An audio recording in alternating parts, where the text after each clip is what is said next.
Hey guys, welcome to Food and Frolic. So when my Mangalorean husband first told me about ghee roast, I was like, what? Because honestly, as a Maharashtrian, I'd never heard of the combination of ghee with something non-vegetarian. So it took me some time to actually get myself to try it out, but when I did, I fell in love with it. I honestly couldn't believe that ghee and chicken could go so well together. So with no further ado, let's start with the recipe. To make this, you need some bite-sized chicken pieces. You can take boneless or with bones. It's completely your choice. I know the hardcore non-vegetarians prefer it with bones, but I've gone for boneless pieces as you can see here. Then you need to add some salt, turmeric, red chili powder. We'll be adding red chilies again later, so not too much. And then some ginger garlic paste, a bit of yogurt, say a tablespoon, juice of half a lemon. By the way, you can completely customize these measurements and do things with your own judgment. You know, khud ke andaz se, as soon as you get a knack of it. Then with the help of a husband who doesn't mind touching the raw chicken, you need to mix it all together well. I know it's hypocritical that I mind touching the raw chicken, but I don't mind eating it. Let's just ignore that for now. Now you need to rest it for half an hour in the refrigerator, but you can even keep it overnight. Then as a prep to your main masala, you need to add tamarind to hot water or hot water to your tamarind. It works either ways. Now let it become soggy and leave all of its juices and set it aside.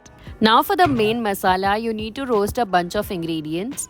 We first start with dried red chilies, and Biadgi chilies are ideal, but since I couldn't find any, I'm just using regular Kashmiri red chilies. Then you need to add 2 tablespoons of coriander seeds.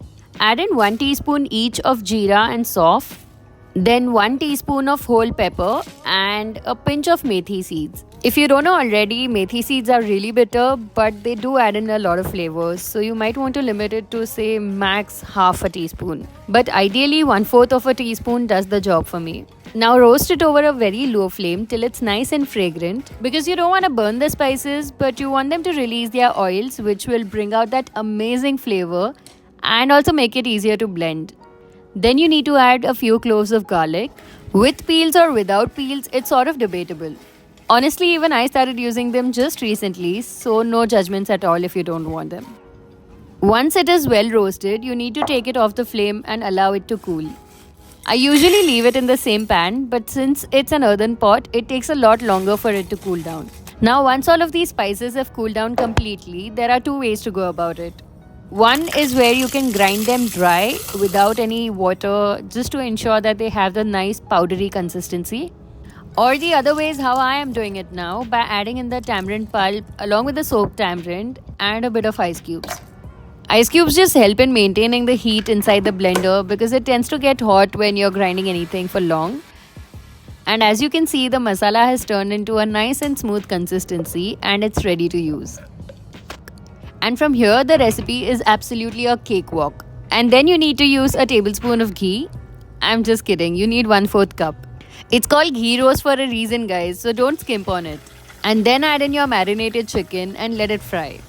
Now all you have to do is keep stirring the chicken till the water dries off and the chicken is almost well cooked. But halfway through this process, when you can see that the chicken has turned white, you can add in your roasted masala paste.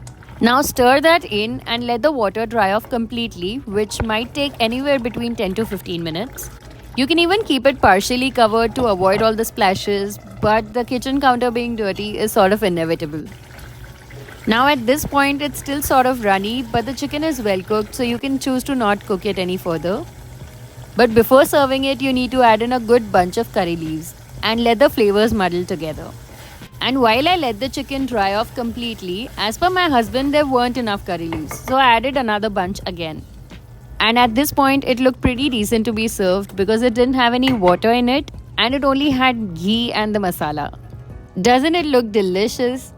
The ghee is still sizzling, there is a lot of masala for every chicken piece, and the ideal Mangalorean approved quantities of curry leaves as well. So serve it straight away while it's hot, and ideally it's enjoyed with neer dosa. But if you have had a look at my Instagram video, how I like to eat it is with donne biryani, which is exactly how I'm serving it here. And trust me guys, the combination is just too good, so do try it out this way if you haven't already, and enjoy.